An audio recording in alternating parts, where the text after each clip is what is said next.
안녕하세요. 3월 5일 성경 공부를 시작합니다. 오늘은 부정적 보고에 대한 이야기입니다. 민수기 13장 30절 31절 말씀입니다.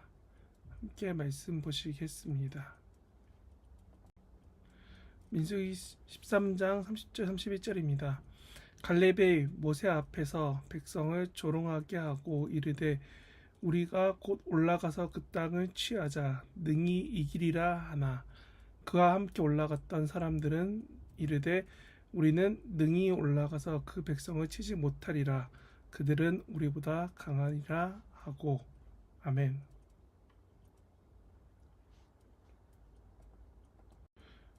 우리의 기억은 민수기 13장에 나오는 정탐꾼 중에 2명 하나님의 마음과 뜻을 전한 여호수아 갈렙에 집중하여 설교를 듣고 기억하며 살아왔습니다. 당연히 부정적인 보고를 한 10명의 정탐꾼의 이름은 뭐 했는지에 대해서는 크게 기억이 없습니다. 왜냐하면 그들은 믿음이 없는 사람들로 여기며 살아왔거든요. 그리고 그와 같은 해석이 아니면, 그런 설교가 아니면 무언가 이상하고 말이 안 된다라고 여기왔습니다. 이는 왼손잡이는 무조건 나쁘다 혹은 부정하다라고 말하는 사람들의 선입견과 사실 비슷한 맥락이 있습니다. 그러면 그 10명의 관점은 정말 문제 있는 걸까요? 오늘은 그 10명의 관점에서 한번 민수기 정탐 이야기를 한번 돌아보기 바랍니다. 나름 각 지파에서 대단한 사람으로 추천되어서 뽑힌 엘리트인 12명, 적게는 몇만 중에 한 명, 혹은 많게는 몇십만 중에 한 명이 된 사람들입니다. 그 사람들은 적진에, 지금 들어가려는 그 가나안 적진에 침투조가 되어서 조용히 은밀히 그 땅에 들어갑니다.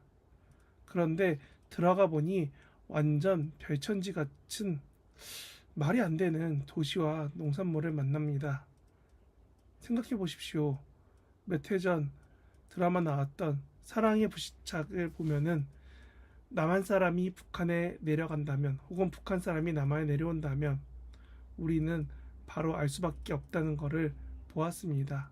아니, 외국인이 오랫동안 한국에서 동화되지 않는 이상 외국인은 외국인입니다. 외모부터 말투까지 모든 게요. 그런데 그 낯선 땅에 처음 들어간 그 12명의 사람들은 과연 티가 안 났을까요? 12명의 정탐꾼이라는 엘리트는 티가 안 난다고 여기면서 티가 난 상태로 정탐을 시작합니다. 가는데 한 4, 5일, 일주일 걸렸을 거고 오는 데도 한 3, 4일 걸렸을 겁니다. 그리고 그들은 그 땅의 백성들은 어떻게 생겼으며 어떤지, 그 땅이 무엇이 나고 어떤 상황인지를 보려고 갔습니다.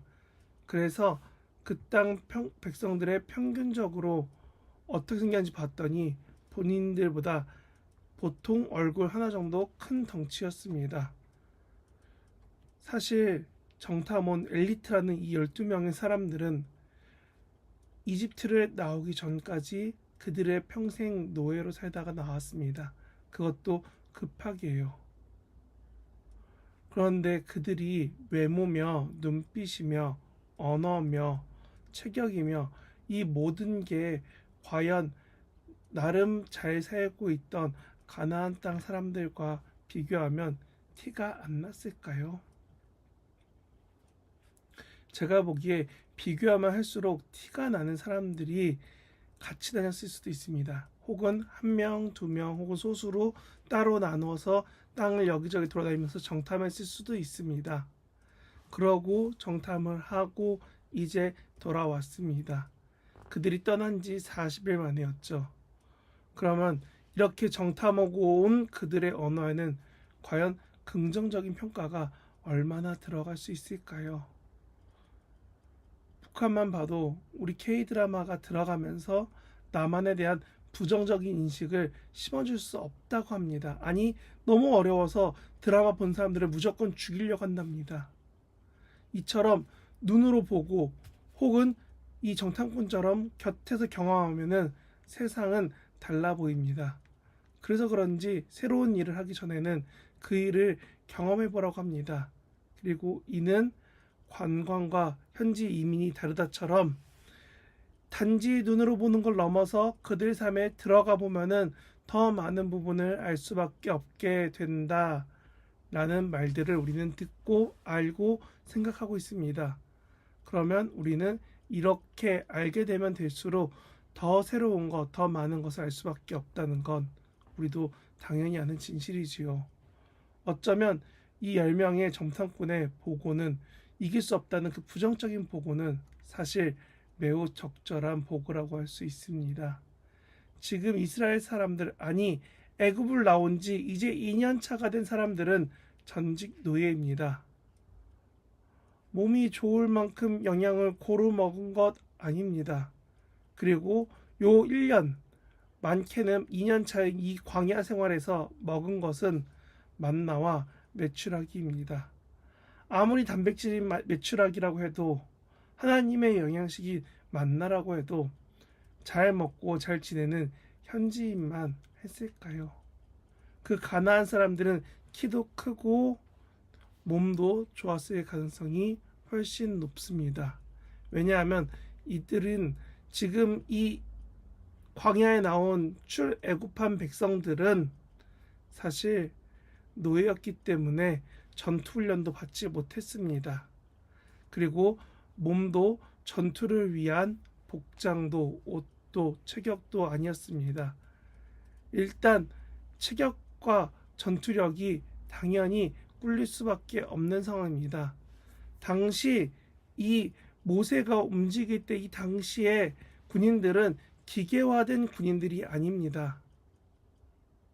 단 몸의 능력으로만 싸울 수 있는 피지컬, 보통 체격과 근력이 곧 전투력인 사람들입니다. 그리고 전투훈련도 꾸준히 받지 않은 노예 출신이기에 이들이 들고 갈 수 있는 거는 아마도 석기로 된 농기구들이 대부분이었을 가능성이 매우 높습니다. 과연 청동기 시대에 무슨 수로 이 밖에 막 나온 이 출애굽한 사람들이 이집트한 사람들이 어떻게 군인들과 싸워서 이길 수가 있을까요? 그리고 전투력뿐만이 아니라 경제력을 봐도 그렇습니다. 먹을 게 넘쳐나는 사람들이 포도가 자신들의 키만 했다, 몸만 했다라고 쓰여 있는 그 경제력이 풍부한 그 나라에서 과연 먹을 거 못 먹고 하루에 한 번 만나 매출하기 걷어서 먹고 살던 사람들이 전쟁을 몸싸움을 해서 이길 수 있을까요?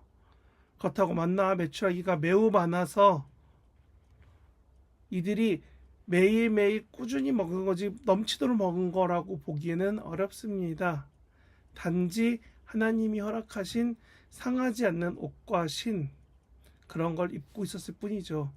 이들의 옷은 갑옷이 아닙니다. 이들의 무기도 농기구였습니다.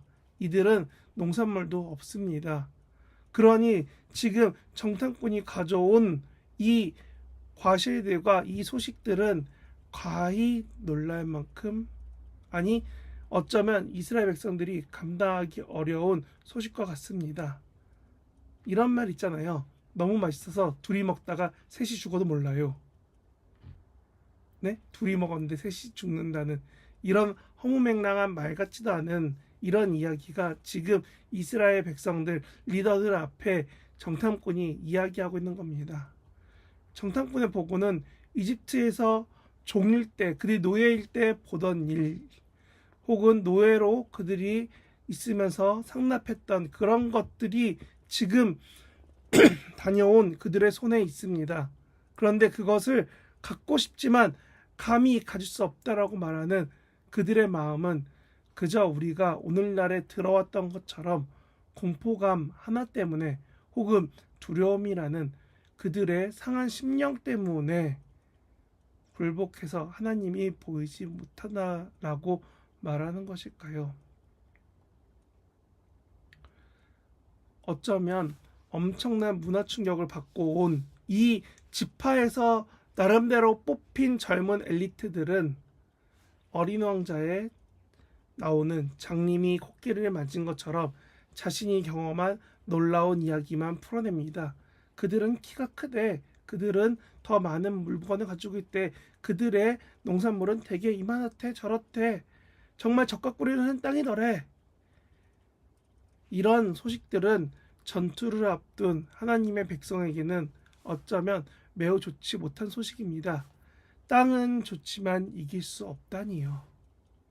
그럼 우리는 이런 모습 속에서 무엇을 듣고 무엇을 보고 싶을까요? 당연히 하나님이 행하신다, 하나님이 이루신다, 하나님께서 전쟁을 이기신다 라는 말을 듣기를 원합니다. 마치 민수기는 이런 하나님이 바라는 말을 하지 못한 이 열명 때문에 그 결과만 기록한 것 같습니다.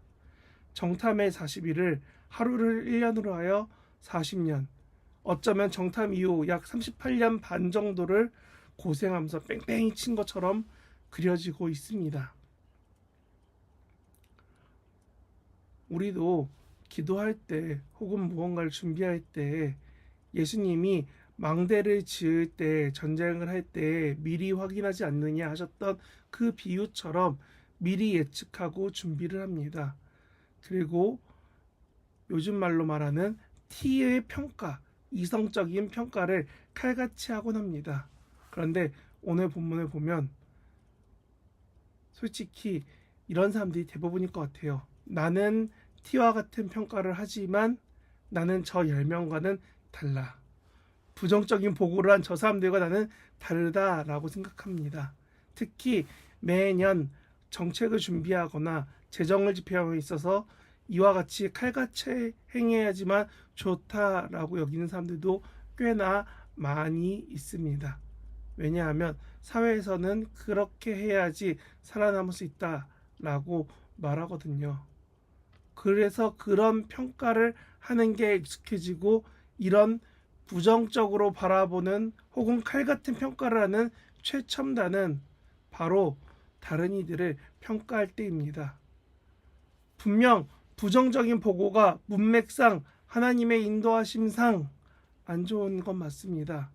하지만 우리는 오늘을 살면서 타인에 대하여 다른 일들을 평가할 때, 타인에 대하여 기도할, 타인의 그 삶에 대해서, 타인의 신앙에 대해서 평가할 때 어떠십니까? 정말 형제 사랑에 관하여서는 너희에게 할 말이 없다 라고 칭찬들은 데살로니가 교회 같습니까? 아니면 서로가 너무 상처 주어서 이젠 그 상처조차 느껴지지 않는 굳은 살이 턱턱하게 배긴 그런 마음을 가진 상태로 삶을 살아가고 있는 건 아닙니까? 분명 이성적인 판단과 이해와 분석은 필요합니다. 그래서 우리는 너무나 자연스럽게 이 10명과 같은 분석을 가지고 교회에 나와 이야기합니다. 누구는 이렇대, 누구의 신앙은 저렇대, 누구의 삶은 이렇대 저렇대. 우리는 간혹 혹은 종종 자신에 대하여는 관대하고 타인에 대하여서는 나리선 비판을 하곤 합니다.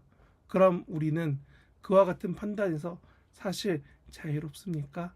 나도 판단하고 남도 나를 판단하는데 결국은 우리는 서로가 서로의 판단 안에 묶여 있게 됩니다. 그럴 때에 우리도 민수기 23장을 생각하면서 돌아보기 바랍니다. 하나님은 날이 선 비판이 아니라 하나님의 사랑이 우리 안에 넘치기를 원하셨습니다. 단지 우리가 하나님의 사랑이 조금 적게 부족하게 서로를 지금 사랑하고 있는 것은 아닐까요? 강팍해져서 너가 이익이 남아야지만 무언가 이득이 되어야지만 살아가야 된다라고 말하는 세상에서 너무나 지치게 살아온 우리, 하루하루 숨쉬기 힘들어서 너무나 헐떡이며 어렵게 살아온 우리의 삶이 어쩌면 우리를 다시금 단단하게 굳어버린 마음으로 만들었을지는 모릅니다. 그래서 우리는 우리 자신에게 다시금 물을 수 있는 성도가 되어야 됩니다. 나는 타인을 사랑하십니까? 아니, 나는 내 형제된 교회 성도를 정말 사랑하십니까? 나는 하나님 앞에서 부정적인 보고라는 10명과는 다르게 하나님을 정말 사랑한다, 교회를 정말 사랑한다 말할 수 있을까요? 부정적 보고는 문제가 맞습니다. 하지만 그들이 부정적 보고를 해서 40년 광야 생활을 했다라고 속히 판단하기에는 조금 아쉽습니다. 그래서 다시금 저는 이 성경을 통해서 묻고 싶습니다. 나는 타인에 대하여 부정적인 판단을 하고 있진 않습니까? 하나님, 나의 눈과 나의 생각과 나의 마음이 다른 사람들을, 아니 내 곁에 있는 형제 자매를 사랑할 수 있도록 사용하여 주시옵소서. 그렇게 기도하는 저와 여러분 되시길 진심으로 바랍니다. 기도합니다. 하나님, 나를 붙잡아 주시옵소서. 나를 사용하여 주시옵소서. 하나님, 이 말씀처럼 내가 다른 내 형제들을 사랑하며 품으며 기도할 수 있도록 나와 함께해 주시고, 온전히 하나님의 사랑이 우리 가운데 넘쳐날 수 있도록 우리를 사용하여 주시옵소서. 하나님의 은혜와 사랑이 우리 가운데 넘쳐날 때에 우리 안에서, 우리 교회 안에서, 우리들이 서로 사랑하는 이 주의 공동체 안에서 더욱더 놀랍게 행하실 하나님을 기대하고 소망합니다. 언제나 우리 사랑하신 하나님 앞에 감사드리며 이 모든 것 예수님의 이름으로 기도합니다. 아멘.